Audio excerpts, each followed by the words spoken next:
What's up, everybody? Welcome to Podcast Now Plus. I'm Alex, and in this video, I want to talk about my excitement for Fast 10. Obviously, comes out this upcoming week. I'm ready to see it. Going to see it this Thursday with my wife. Reluctantly for her because she doesn't want to necessarily go, but I'm dragging her along. I cannot wait to see this movie. Now, you would think, well, Alex, going into 2023, Fast and Furious is coming out. It's got to be your most anticipated movie. Technically, Scream 6 was my most anticipated movie. Fast 10, I do believe, was number 2.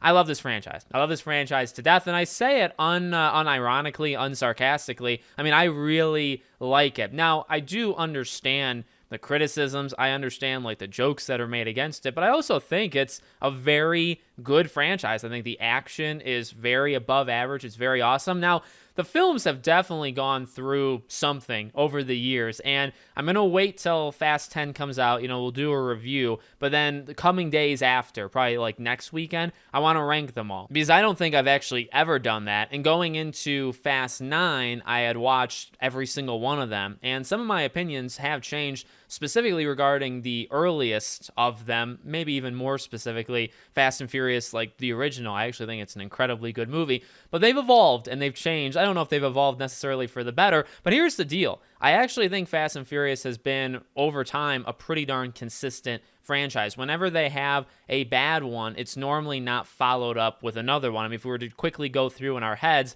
Fast 1 I do think was really good. Second one, Tokyo Drift, also so there's an example, I would say, of 2 in a row, maybe even then 4, so 4 wasn't so great. 5, elite. 6, elite. 7, elite. 8, I actually think, is one of the best films in the entire franchise. 9 was definitely weak. I would say that. As a diehard Fast and Furious fan, I will say, walking out of the theaters of 9, I loved it and stuff, but, thinking back on it, I do think Fast 9 was one of, it's not the worst one at all, I mean, not even close, but it's one of the worst Fast and Furious films. So hopefully 10 bounces back, but specifically talking about this film here, the trailer looks insane. Now, I'm not going to say that this trailer makes the movie look perfect, because I wouldn't say I'm disappointed in the trailer at all, but I did hope for something in my head to be better than that. With that being said, though, I think Jason Momoa, it's his time to shine. It's his time to cook, whatever you want to say. And I do think those memes are going to go around, because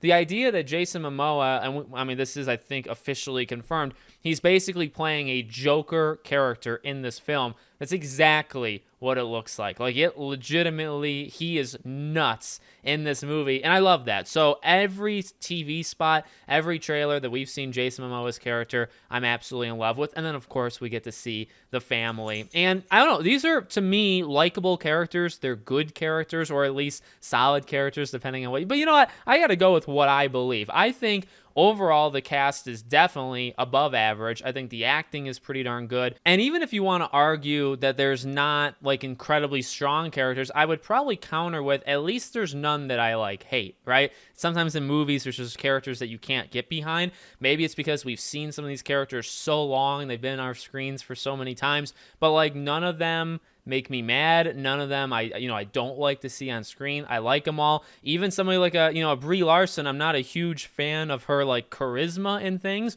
but I actually think she looks pretty cool in this. Also, her role as Mr. Nobody's daughter is a very interesting twist. I'll have to see how that plays out. I'm pumped. I'm pumped to see, yes, an action-y movie, yes, a movie all about family and all those cliches, but I do want it to get back on track. I definitely, don't want to forget that, or definitely don't want to slide by that. F9, not so great. F10, because look, you got this one and you got one more. And I don't know, if it's okay to say a certain thing about this one, because we've heard about it a lot from a lot of rumor people, and it does seem like it's going to happen, but I don't there's a character that's going to be at the end. Maybe we'll just leave it there. I'm absolutely pumped for that and can't wait to see that character for 11, or technically Fast 10 Part 2. I think they're calling it, right, in a few years. I'm pumped and I can't wait for it. I guess one final thing that maybe scares me is, Justin Lin dropping out, just a few weeks in. They filmed some stuff literally without a director. They got a director, a few weeks after that.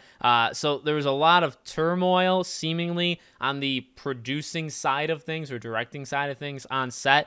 I hope that doesn't, impact the movie. I like a clear mind and a straightforward leader, for these films. So not having one and then having one replaced, and God even knows what truly happened there in the first place, that does worry me, I suppose, a little bit. But here's the thing: even if this movie is completely, awful, there's only one left. So like for a Die Hard, it doesn't really matter. I'm gonna go see the next one no matter what. For people that are like, oh my dear God, like can this just finally end? Well, like it is. It's going to end. Now they're going to have spin-off movies, but it is going to end on the next one. So you might as well see this one, see Jason Momoa in action, and then see whatever they do. God knows what they do for the next one. I think that would be fine. So let me know what you guys think in the comments. I cannot wait to see this movie and review it. Review will be up Thursday night on the channel. Then I'll probably do some sort of ranking of the franchise Friday or Saturday. So look out for that. Thank you for watching, and I'll see you all on the next one.